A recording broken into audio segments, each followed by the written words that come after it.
1997, protocole de Kyoto, les pays signataires s'engagent à réduire l'émission des gaz à effet de serre qui modifient le climat. Les alternatives sont connues, en premier lieu la maîtrise des énergies, puis les énergies renouvelables comme le solaire, l'éolien ou la biomasse. Mais il existe une autre source renouvelable, moins médiatisée bien qu'extrêmement efficace, c'est la géothermie. Ça récupère la chaleur du noyau de la Terre. La géothermie, c'est tout simplement l'exploitation de la chaleur de la Terre. La planète Terre, à l'intérieur, est extrêmement chaude. On a des températures, disons, sous quelques kilomètres, quelques dizaines de kilomètres, qui atteignent 1200 degrés. C'est la température du manteau. Ce qui fait que plus on creuse dans la Terre, plus la température augmente en fonction de l'épaisseur de la croûte terrestre. Par exemple, sous Paris, on atteint des températures de 70 degrés environ vers 1800 mètres. Et dans certaines régions volcaniques, la température peut atteindre 300 degrés dès 1000 mètres. Mais la chaleur en elle-même ne suffit pas. C'est de l'eau qui est dans le sol et elle est chauffée grâce à la chaleur souterraine. On peut effectivement exploiter cette chaleur et donc produire, selon les régions, soit de l'électricité, soit de la chaleur, de l'eau chaude, qui servira pour le chauffage des logements ou la production d'eau chaude sanitaire. Pour exploiter cette eau chaude, on fait deux forages. Le premier pour puiser le fluide à une température de 70 degrés environ, l'autre pour le réinjecter dans le sous-sol après en avoir extrait la chaleur. C'est le principe du doublé géothermique auquel on associe un échangeur de chaleur. On n'envoie pas directement la chaleur dans les radiateurs parce que l'eau géothermale en fait est souvent chargée en sel. Souvent c'est une ancienne eau de mer en fait tout simplement, donc une eau assez salée. Par contre on échange la chaleur avec un échangeur de chaleur en surface avec le réseau de distribution de chaleur dans les habitations. En France, les recherches ont permis d'identifier notamment deux réservoirs importants, l'un sous le bassin aquitain, l'autre couvrant l'ensemble du bassin parisien. Alors sous Paris, on a cette formation du Dogger, donc c'est un étage du Jurassique, un étage calcaire de cette eau plus salée, qui elle permet de chauffer directement, parce qu'on a atteint des températures de 70 à 80 degrés, de chauffer directement des ensembles de logements. Et ça s'étend sous tout le bassin de Paris. Ce bassin est exploité aujourd'hui par 35 installations géothermiques sur différentes municipalités d'Île-de-France.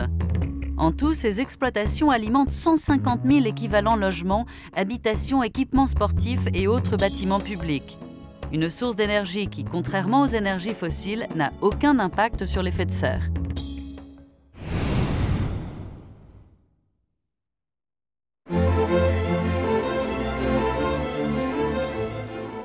Le gaz qui est le plus fortement responsable de l'effet de serre, c'est le CO2, le dioxyde de carbone. C'est un gaz qui est émis par la combustion du charbon, du pétrole, du gaz naturel, donc qui est lié très largement à tout ce qui est fabrication d'énergie ou utilisation d'énergie. Le chauffage représente environ un quart, le chauffage des habitations, un quart de la... Alors ça dépend des pays, mais en gros un quart des émissions de CO2 dans l'atmosphère. Le chauffage, c'est précisément l'application la plus naturelle de la géothermie. La géothermie utilise en fait une énergie qui est déjà présente et qui est presque infinie. Il n'y a pas de combustion ajoutée, il n'y a pas donc d'émission de CO2 ou d'autres gaz vers l'atmosphère. C'est juste un échange de chaleur sans production chimique d'aucune sorte.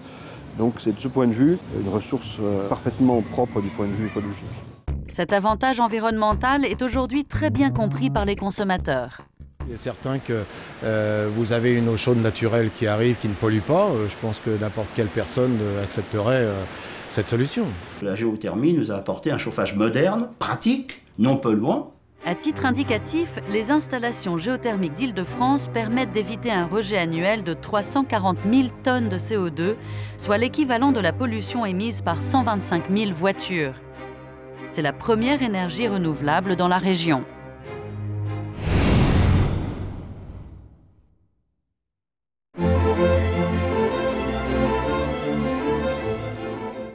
On peut dire que l'énergie est un problème pour le monde entier depuis les années 70, avec les premiers chocs pétroliers, 73 d'abord, 79, une flambée formidable des cours du pétrole. Depuis, le problème n'a jamais été résolu plus de 10 années. Il y a eu un choc pétrolier à peu près tous les 10 ans. Aujourd'hui se mêle à cette inquiétude fondamentale la question des ressources pétrolières, dont on sait qu'elles ne sont pas infinies. celle aussi de la pollution. Et c'est la raison pour laquelle, depuis maintenant 2 décennies environ, tous les pays, en particulier les pays occidentaux, se sont mis à chercher des énergies alternatives, l'éolien, l'hydraulique bien sûr, mais aussi la géothermie. Ça économise du gaz, de l'électricité, ça protège l'environnement. Et la géothermie est non seulement une énergie propre, c'est aussi une énergie économique. L'intérêt de la géothermie, c'est qu'effectivement, elle est très économique une fois réalisés les premiers investissements. Parce que la chaleur est là, on n'a même pas besoin de la fabriquer. Il n'y a qu'à la prendre, elle est disponible en permanence, 24 heures sur 24, 365 jours par an. On n'a qu'à l'utiliser vraiment et se donner les moyens de l'optimiser. C'est déjà le cas d'ailleurs pour un certain nombre de pays. En Italie, par exemple, on sait que le site de l'Arderello, on ne le sait peut-être pas assez d'ailleurs, produit pratiquement l'équivalent de ce que produit une tranche d'électricité nucléaire en France. Cette énergie a un autre atout, elle est locale. C'est l'intérêt majeur de la géothermie que d'être disponible localement. Vous n'avez pas besoin de construire d'énormes réseaux. C'est une énergie qui est aussi dans l'air du temps, dans l'air de la décentralisation. Vous ne puisez que ce dont vous avez besoin. La géothermie devrait avoir de beaux jours devant elle, avec la directive européenne sur la place à accorder aux énergies renouvelables. La géothermie, du fait de tous les atouts qu'on a précédemment évoqués, doit évidemment jouer un rôle très important. Il va falloir de toute façon développer les énergies renouvelables. On s'est fixé un taux de 20% à l'horizon 2010 en Europe et donc en France. Il va de soi qu'on ne peut négliger aucune énergie alternative.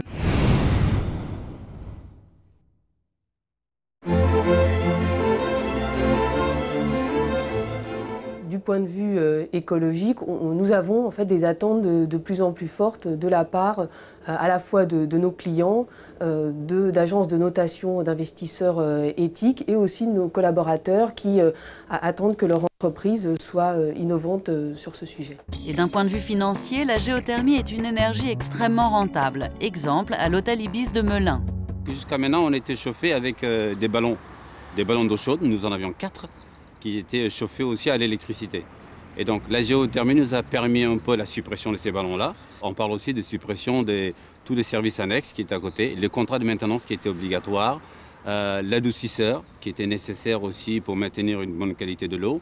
À côté de ça, on a aussi fait une économie au niveau de l'électricité. Sur l'Ibis Melun, l'investissement qui a été nécessaire pour convertir l'hôtel et qu'il y ait un raccordement à la géothermie, c'est d'environ 60 000 €.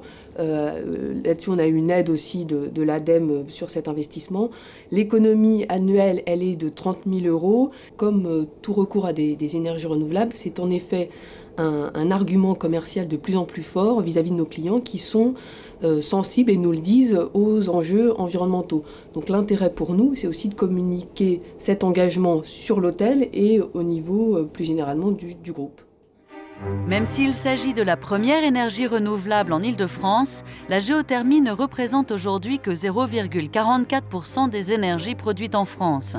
Une situation qui devrait changer rapidement car la région Île-de-France et l'Agence de l'environnement et de la maîtrise de l'énergie ont décidé de travailler étroitement avec les collectivités et les entreprises de la région pour développer la géothermie dans le plus grand intérêt des générations futures. C'est plus économique, ça protège l'environnement, ça pollue moins, ça consomme moins d'électricité. Et puis voilà.